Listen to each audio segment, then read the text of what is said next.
ಬಗೆದಷ್ಟು ಬಯಲಾಗ್ತಾ ಇದೆ. ಜಾರಿ ನಿರ್ದೇಶನಾಲಯದ ಅಧಿಕಾರಿಗಳಿಂದ ರೇಡ್ಗೆ ಒಳಗಾದಂತಹ ಸಚಿವ ಸತೀಶ್ ಜಾರಕಿಹೊಳಿಯವರ ಬಾಮೈದ ಅಬಕಾರಿ ಇಲಾಖೆಯ ಹೆಚ್ಚುವರಿ ಆಯುಕ್ತ ಡಾಕ್ಟರ್ ವೈ ಮಂಜುನಾಥ್ ಅವರ ಇತಿಹಾಸ. ಇಡೀ ತನಿಖೆಗೆ ಹಳೆ ಕೇಸ್ಗಳೇ ಆಧಾರವಾದವ ಅನ್ನುವಂಥ ಅನುಮಾನ ಮೂಡ್ತಾ ಇದೆ. ಯಾಕಂದ್ರೆ 2012ರಿಂದಾನೇ ಅಂದ್ರೆ ಈಗಿಂದ 14 ವರ್ಷಗಳ ಹಿಂದಿನಿಂದಾನೇ ಡಾಕ್ಟರ್ ವೈ ಮಂಜುನಾಥ್ ವಿವಾದಗಳ ಸುಳಿಯಲ್ಲಿ ಸಿಕ್ಕಾಕೊಂಡಿದ್ರು.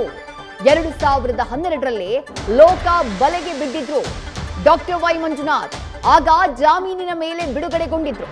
ಜಾರಿ ನಿರ್ದೇಶನಾಲಯದ ದಾಳಿಯ ಬೆನ್ನಲ್ಲೇ 2012ರ ಪ್ರಕರಣಗಳು ಕೂಡ ಮತ್ತೆ ಮುನ್ನೆಲೆಗೆ ಬಂದಿದ್ದಾವೆ. ಡಾಕ್ಟರ್ ವೈ ಮಂಜುನಾಥ್ ಅವರಿಗೆ ಸಂಬಂಧಪಟ್ಟಂತಹ 14 ಹೆಚ್ಚು ಕಡೆಗಳಲ್ಲಿ ಜಾರಿ ನಿರ್ದೇಶನಾಲಯದ ಅಧಿಕಾರಿಗಳು ದಾಳಿಯನ್ನ ಮಾಡ್ತಾರೆ.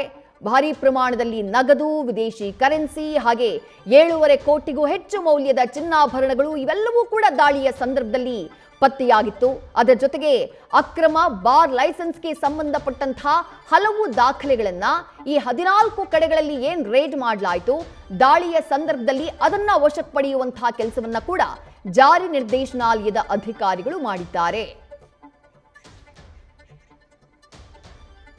2012ರಲ್ಲಿ ಅಬಕಾರಿ ಉಪ ಆಯುಕ್ತರಾಗಿದ್ರು ಡಾಕ್ಟರ್ ವೈ ಮಂಜುನಾಥ್ ಅವರು. ಮೈಸೂರು ಅಬಕಾರಿ ಉಪ ಆಯುಕ್ತರಾಗಿ ಸೇವೆಯನ್ನ ಸಲ್ಲಿಸ್ತಾ ಇದ್ರು. ಆಗ ಬಾರ್ ಲೈಸೆನ್ಸ್ ನವೀಕರಣಕ್ಕೆ ಲಂಚಕ್ಕೆ ಬೇಡಿಕೆ ಇಟ್ಟಂತಹ ಆರೋಪ ಮಂಜುನಾಥ್ ಅವರ ವಿರುದ್ಧ ಕೇಳಿಬಂದಿತ್ತು. ಭ್ರಷ್ಟಾಚಾರ ತಡೆ ಕಾಯ್ದೆಯಡಿ ವೈ ಮಂಜುನಾಥ್ ಅವರ ವಿರುದ್ಧ ಕೇಸ್ ದಾಖಲಾಗುತ್ತೆ. 2012ರ ಜೂನ್ 27ನೇ ತಾರೀಕು ಅವರ ಕಚೇರಿಯ ಮೇಲೆ ಲೋಕಾಯುಕ್ತ ರೇಡ್ ಆಗುತ್ತೆ. ಲೋಕಾಯುಕ್ತ ದಾಳಿಯಲ್ಲಿ ಉಪ ಆಯುಕ್ತರಾಗಿದ್ದಂತಹ ಡಾಕ್ಟರ್ ವೈ ಮಂಜುನಾಥ್ ತಗಲಾಕೊಂಡ್ಬಿಡ್ತಾರೆ. ಒಂದೇ ದಿನ 2 ಎಫ್ಐಆರ್ಗಳನ್ನ ಲೋಕಾಯುಕ್ತ ಅಧಿಕಾರಿಗಳು ದಾಖಲು ಮಾಡುವಂತಹ ಕೆಲಸವನ್ನ ಮಾಡಿದ್ರು.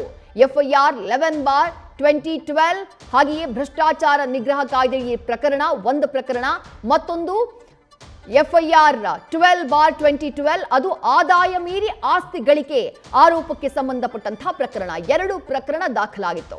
2012ರಲ್ಲಿ ನ್ಯಾಯಾಂಗ ಬಂಧನಕ್ಕೂ ಕೂಡ ಒಳಪಟ್ಟಿದ್ರು ಡಾಕ್ಟರ್ ವೈ ಮಂಜುನಾಥ್. ಅದಾದ ಬಳಿಕ ನ್ಯಾಯಾಲಯದಿಂದ ಬೇಲನ್ನ ಪಡ್ಕೊಂಡು ರಿಲೀಸ್ ಆಗ್ತಾರೆ.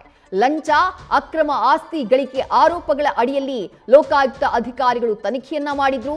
ಕ್ರಿಮಿನಲ್ ತನಿಖೆಯ ಜೊತೆಗೆ ಇಲಾಖಾ ತನಿಖೆ ಕೂಡ ಆರಂಭವಾಗಿತ್ತು.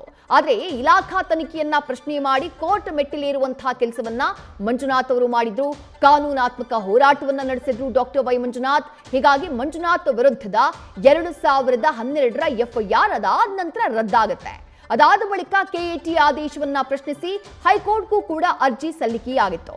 ವಿಚಾರಣೆಯನ್ನ ನಡೆಸೋಕೆ ಲೋಕಾಯುಕ್ತ ಸರ್ಕಾರಕ್ಕೆ ಮನವಿಯನ್ನ ಕೂಡ ಸಲ್ಲಿಸಿತ್ತು. ಮತ್ತಷ್ಟು ಡೀಟೇಲ್ಸ್ ನಮ್ಮ ಪ್ರತಿನಿಧಿ ಸಂದೇಶ್ ನೀಡ್ತಾ ಹೋಗ್ತಾರೆ. ಸಂದೇಶ್, ಜಾರಿ ನಿರ್ದೇಶನಾಲಯದ ಅಧಿಕಾರಿಗಳು ಈ ಗ್ರೇಡ್ ಮಾಡಿದ್ದಾರೆ. ಹಲವು ಮಹತ್ವದ ದಾಖಲೆಗಳು, ನಗದು, ಚಿನ್ನಾಭರಣ ಎಲ್ಲವೂ ಪತ್ತೆಯಾಗಿದೆ ನಿಜ. ಆದ್ರೆ 14 ವರ್ಷಗಳ ಹಿಂದೆ ಇದೇ ವ್ಯಕ್ತಿಯ ಮೇಲೆ ಲೋಕಾಯುಕ್ತ ಮಾಡಿದಂತಹ ರೇಡ್, ಆಗ ಕೇಳಿ ಬಂದಂತಹ ಆರೋಪಗಳು, ದಾಖಲಾದಂತಹ ಪ್ರಕರಣಗಳು ಈಗ ಬಹಳ ದೊಡ್ಡ ಮಟ್ಟದಲ್ಲಿ ಸದ್ದು ಮಾಡ್ತಾ ಇವೆ. ಸಂದೇಶ್, ಡೀಟೇಲ್ಸ್ ನ ಕೊಡ್ತಾ ಹೋಗೋದಾದ್ರೆ.